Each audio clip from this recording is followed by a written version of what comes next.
What's going on, family? The past, it's always going to be behind us. Yesterday was the past. 1 minute, 1 second. Even as I talk, it's still the past. Might be the same day, but it's still considered the past. However you classify it is up to you. But one thing you have to understand, we're not in control of what took place. We're only in control of what happens now and moving forward.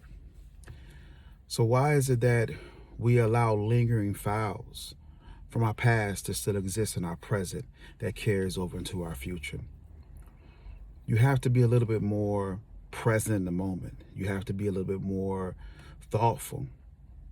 And the reason I say that is because you have to put yourself in the person that you're involved with and put yourself in their shoes.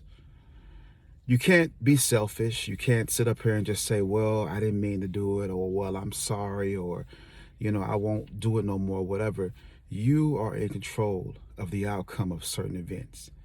And believe it or not, we have a little bit more control over certain things that happen in our life than we give ourselves credit for.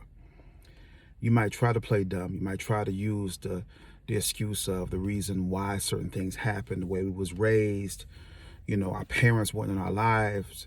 We've had, failed relationships, failed divorces, and this is the reason why I'm so messed up and so discombobulated or whatever. That has nothing to do with it. What am I talking about? I'm really talking about the text messages from the past that still exist in the present, that are still in your phone. The pictures that still exist that you don't want to delete and you want to hold on to them for what? But then you want to claim that you love this person and you want to grow with this person, but then you still have text messages from 2 years ago that are still in your phone from people that you should have blocked a long time ago. And you're expecting for them just to go away or for them to respect your relationship when you don't even respect your relationship because you still allow them to have access to you. Now, I know you all hear me say this a lot because this is what happens in everyday life, and I speak real stuff. I don't speak nothing that just deals with men. I don't speak nothing that just deals with women. I speak stuff that deals with couples.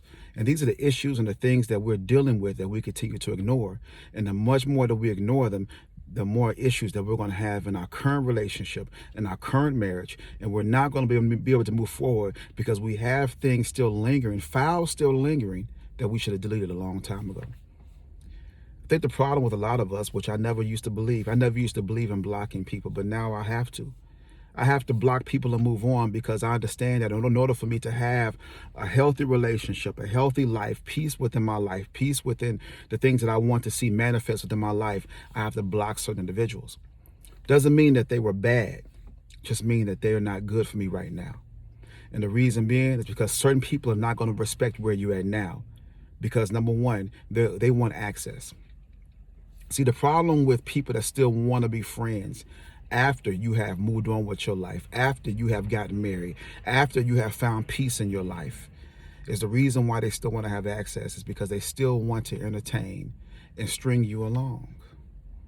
So save yourself the headache. Delete the messages, block them, delete the text messages, delete the pictures. We hold on to things with expectations of what could have been or what if, in hopes of not really understanding that it's damaging us. And we can't sit up here and say we don't know why we're holding to certain things because we know exactly why we do it. We do it because we want to. We do it because we don't even consider the other person. We might love them, but consider them means that you would do things that you wouldn't normally do with anybody else. And I promise you all this.